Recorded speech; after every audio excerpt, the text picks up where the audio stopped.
We mentioned The Wrestler a little bit, the movie. You saw it. Yes. What'd you think? I thought it was good. I thought Mickey Rourke was great. The movie is good. You've talked to Mickey. Yeah, he said I boxed Rick and I've been around, but I didn't realize what you guys go through day to day to be as good as as you were. He won me over right away. He's a very respectful guy. One thing that is clear in that movie is the toll that the business can take on your body. Do you think people understand that? No. They have no idea. It does take a toll. Hard physically, hard mentally, and it takes a special kind of person to do it.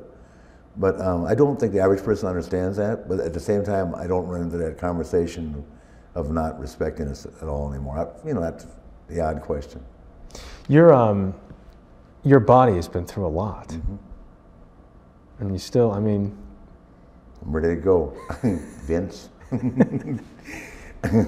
There is still that pull. Yeah. There's the desire. Yes. To keep doing it. No, I don't have a desire to wrestle, but I like being part of the show. I like the guys to know that I could still do it if I had to. But they know that about me. I love the guys, and I love when they invite me back to Raw. You have been another thing that I kind of and I think some people approach that movie without watching wrestling for years, as I did, when I was a kid and everything. But I think one thing that also came through is the friendships and the kinships behind the scenes when you're getting ready or on the road or whatever else. You were always thought of as a very generous wrestler. You could be in the ring with somebody who wasn't as good as you were, and you still put a show on. Yeah, and I didn't, we talked about it earlier, I didn't dwell on that. Not everybody's got the same level of abilities, and everybody's got the same gifts physically. But my commitment, like anybody that is successful in our business, my commitment to have the best match, no matter how long I had to be out there, never went away. It didn't matter who I was wrestling. But the guys that are successful in my business, in our sport, had that same mindset. I'm not the only one. I just was really probably more intense than anybody. I just wouldn't accept any. I wanted to be, a doctor. If I'd been a doctor, I would have wanted to be the best doctor. Whatever I chose wrestling, I just wanted to be the best 24/7. WWE was the second most searched term on Yahoo. It was the second most searched term on Yahoo, behind only Britney Spears, ahead of Barack Obama. Does that surprise you? No. I'm surprised Britney Spears is out there. Who's Britney You're bigger Spears? than Britney Spears? Yeah, we are. Are you kidding me? It's huge. I know it is. It is huge business. Over in Europe, we're like the Beatles. It's unbelievable. I need to take you on a 10-day tour, Jeff. You just tell your wife, I'm going to go with Ric Flair, the Nature Boy, for 10 days, and you come back and you'll be able to do the greatest 30-minute CBS News evening of your life. I don't think my wife or the viewers want to see me in tights. You can still pull it off. You just need, no, I can't right now either. I've got some cosmetic issues myself, but just need to take you for 10 days with the WWE. It's the greatest show on earth. It's unbelievable. It still seems like you're in pretty good shape. Yeah, I try to. I weigh myself every day. Just remember how much I weighed the day I retired. And I refuse to let myself get out of shape. And my kids won't let me. There's the pull. Your sport has dealt with it. Baseball's dealt with other sports. The performance-enhancing drugs, because there's the constant pull to look as good as you can. How prevalent is that in wrestling, and how has it changed over the years? Well, it's been a part of every sport. I'm not going to sit here and deny it, that it hasn't happened in wrestling, but we test right now. When they say we test, we do it so much more intense than baseball, basketball, or football. First time is about a month suspension without pay. Second time is 2 months, and third time you're gone, or something like that. I'm not sure what this might have changed in the last year, but all you can do in any level of a sport like that is say, these are the mandates, this is how we have to live, because nobody makes you do anything. It's individual choice.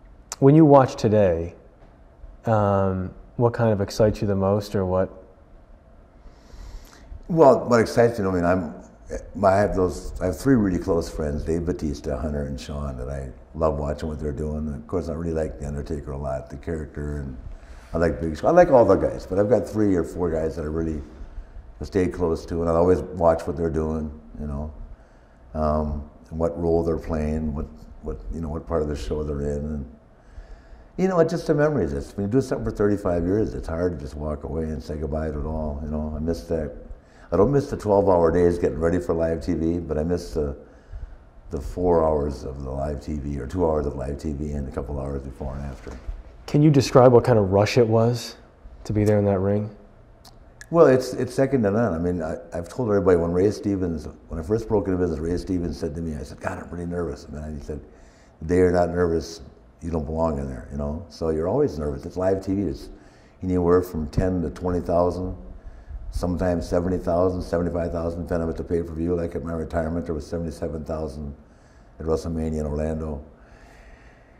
It's just that, you know, you walk out that door and you try to be everything that they think you are. And there was a time in my life when I knew I owned them, you know what I mean? I knew when I walked out that door they were mine. Didn't matter if there was 200 or 20,000 or 70,000.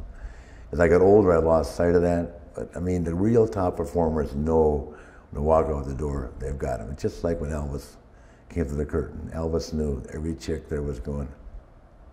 I mean, so we know, you know, if you're really good at what you do, you know, and that there's nothing like that rush of knowing that you own your audience.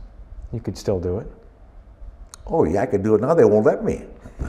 I can talk my way through anything. They just won't let me wrestle. The woo's never gonna die, man. The woo, I love. Well, where did the woo come from? I got that from Jerry Lee Lewis driving down the road one night. Reckon this racious great balls of fire, woo. And you just started saying it. At the end of every interview, I said, "Go woo." And now I got the whole world doing woo, and I'm not getting paid enough for it. You, Will Ferrell's doing woo on some HBO special now, and wearing my sunglasses. I think what fascinates me partially is that you were the quintessential bad guy, and yet I sit here and talk to you, and everybody else does, and you're one of the best guys around. Well, that's always my favorite thing, is to know me, is to love me, but I was really good at being a bad guy. I like that role. Not being bad to people, just talking bad, you know. Talking trash. Talking trash, yeah. Yeah.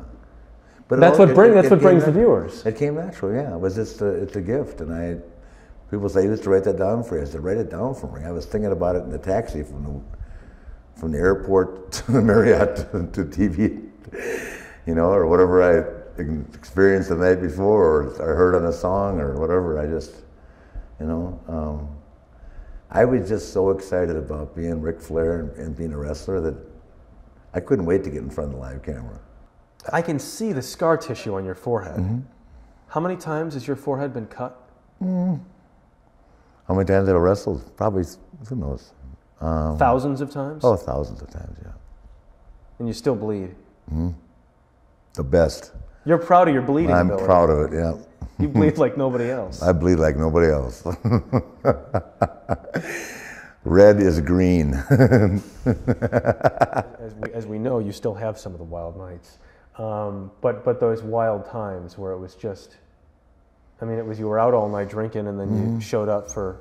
Mm-hmm. Well, it was just a way of life for us. It wasn't like, it wasn't like an effort. Just... I went to see a shrink in '89 when I was like having confidence issues, you know, and the guy, you know, they'd ask you the fundamental questions. By the time the hour was up, he was laying on the couch. You know, when he asked me how much I drank, you know, and said, a couple beers, no. Like 5 beers a day, no, maybe 6. Maybe on a short trip. Like maybe 10 or 15 beers a day at 300 miles. I mean, yeah, 7 days a week, and how many days he wrestled? 365 days a year, twice on Saturday, twice on Sunday. He was laying on the couch. I was going, doctor, it's okay. I honestly, I'm not sure that I can think of anybody who's put more miles on his body, literally and figuratively. Than me, there's nobody alive. Airplanes, trains, and automobiles. Alcohol? Alcohol, yeah, beer, yep. I saw the photo of you sitting in the hallway with your head in your hands after one of your last events. In Japan. Do you remember that? Mm-hmm. It was in Japan. What were you thinking at that time? That I'd been there 64 times and would probably never come back. Was that tough? Mm-hmm. The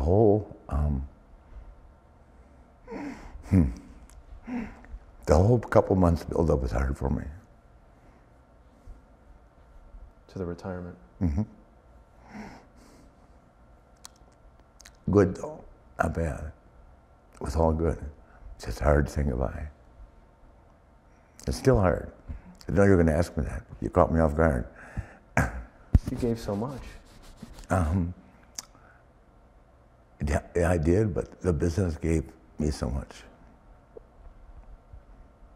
The business really gave me a lot.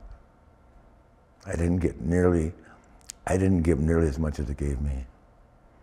Do anything over again if you could?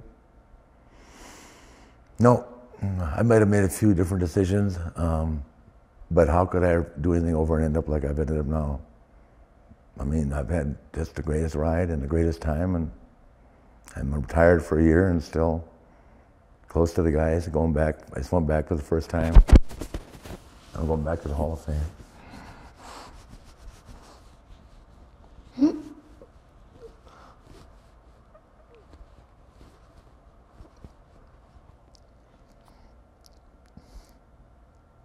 It's tough.